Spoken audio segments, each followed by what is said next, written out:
Hey, what is up, everybody? Welcome to my WWE 205 live review from February 14th, 2017. Sorry it took me this long to get it up, but I actually want to be able to watch Raw live and in person tonight. And to do that, I have to be caught up on the most recent episode of WWE 205 Live, so I'm here to do just that. I've watched the episode, now I'm just going to review it. So we had Corey Graves, Mauro Ranallo, and Austin Aries on commentary for this show. They were actually really great on commentary, and they had a real Austin Aries had a lot of great one-liners, and I will probably be saying them as the time goes on. So we had the first match. It was Noam Dar with Alicia Fox ringside versus Rich Swann, and while Noam Dar was making his entrance, he gets on Austin Aries said on commentary that Noam Dar looks like a blind person if you took his sunglasses off, which I thought was hilarious. And Rich Swann gets on the mic and he says that this is a special night for two reasons. One, because it's the return of Rich Swann, and two, because it's Valentine's Day and he's going to dedicate this match to a very special woman. And he says he's dedicating it to Alicia Fox, and then he says that he's going to, but what Alicia Fox can't handle this. And then that was it. I thought that was a good promo. It's nice to see Rich Swann back, but it's kind of weird that he's back and he's not even going to be in contention fighting for the Cruiserweight Championship. So that's just kind of weird. I wonder if they are going to go back to the Neville Rich Swann feud. It's just kind of right now Jack Gallagher's in the feud, because it really doesn't make any sense for Rich Swann to not be in the contention for the title. And but this match I actually thought was a good match. Rich Swann dominates a good portion of it, and then eventually Rich Swann throws Noam Dar out of the ring, and he stands on the outside for a while, and Rich Swann is dancing. And then Noam Dar hits he ends up pulling Rich Swann off the turnbuckle, and he dominates the matchup for a while. But then eventually Rich Swann hits a kick to Noam Dar's head, and then he starts making his comeback. And then eventually he goes on the outside, and he uses Alicia Fox as a shield so Rich Swann can't get to him. But then eventually he puts him back in the ring. Noam Dar rolls him up, tries to use the ropes, but Rich Swann kicks out. Then he hits a Northern Lights uppercut to the back of the head, but Rich Swann kicks out. Then eventually Swann hits the super kick and the Phoenix Splash for the win, and Rich Swann goes over. I thought this made sense because this was his return match, so I fully do expect Rich Swann to be back in contention for the Cruiserweight Championship. Just probably right now he's just they just did that Fatal 5-Way with Jack Gallagher, so they probably want to have him have the match. So, and then next we had a TJ Perkins and Neville interview segment, which I actually liked this segment.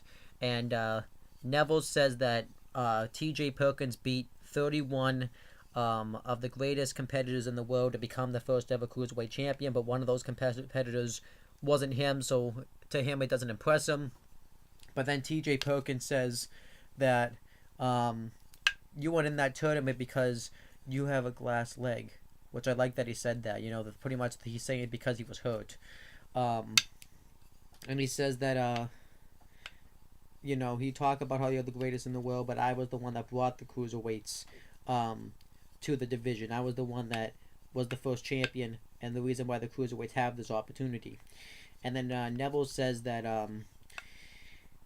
that ever since he's shown up, he's taken a back seat to him, which is kind of true.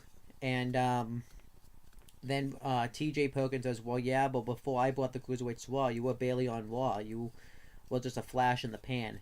And that's going to happen to you again, because I'm going to beat you tonight. And then Neville says that he's going to make TJ Perkins wish he never said that. And I actually really like this interview segment. I thought it was a great way to build up the main event.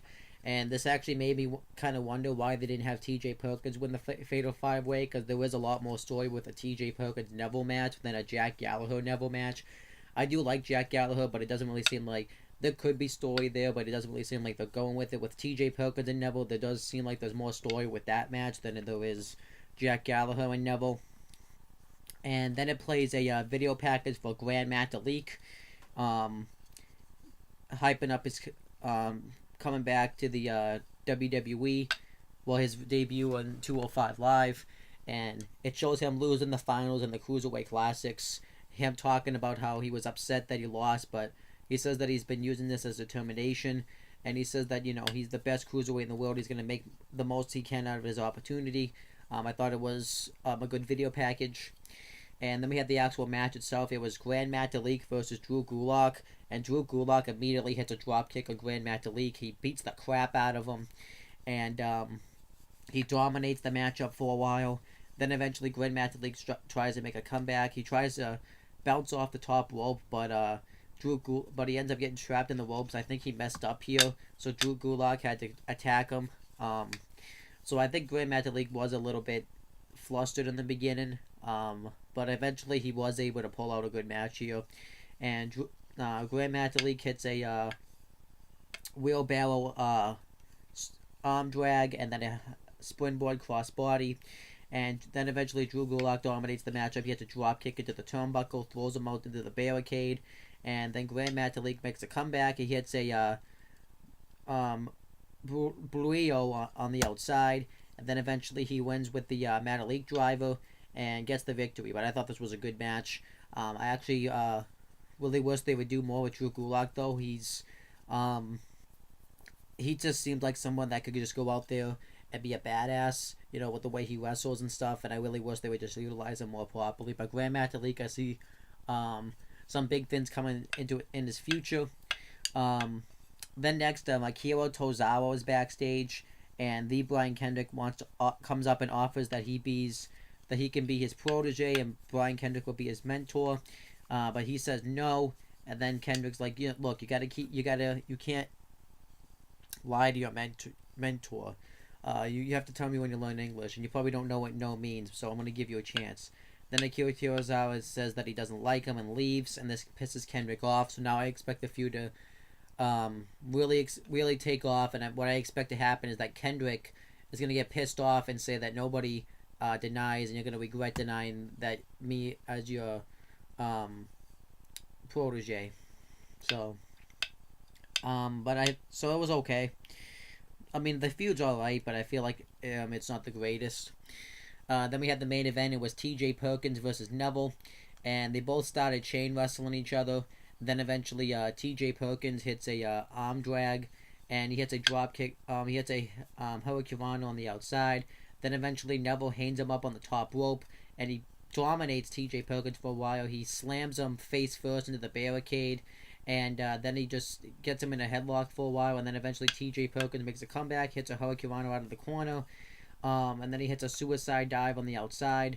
Then he hits a springboard DDT coming into the win, but he kicks out. Then eventually Neville hits a kick to the head, hits a roll up on Perkins. Perkins kicks out, and then Perkins gets him into the armbar, but Neville counters into a power bomb, and then eventually Neville goes for the superplex, but TJ Perkins fights out of it, hits a hurricanrana off the top rope, and then eventually he goes. Neville tries to go for his submission move, but TJ Perkins fights out of it, goes for the detonation kick.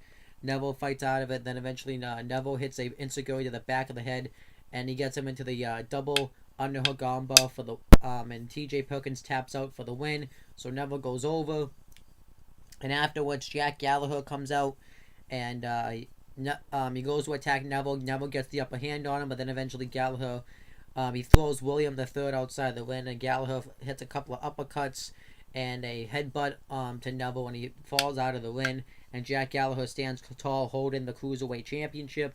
And then that was the end of the show. Overall, I actually thought this was a really good show. I thought they had some good matches on it with Metalik versus Gulak, Neville versus Perkins, and Noam Dar versus Rich Swann. I liked the storyline they did with Neville and Perkins in this on this show, and I liked what they did with Jack Gallagher and Neville. I just wish they had a little bit more of a storyline. It just kind of feels like they're just doing like matches to build it up, and I might prefer if they did it a different way.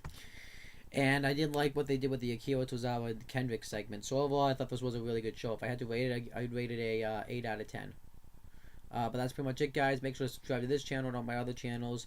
And that's pretty much it, guys. Talk to you later.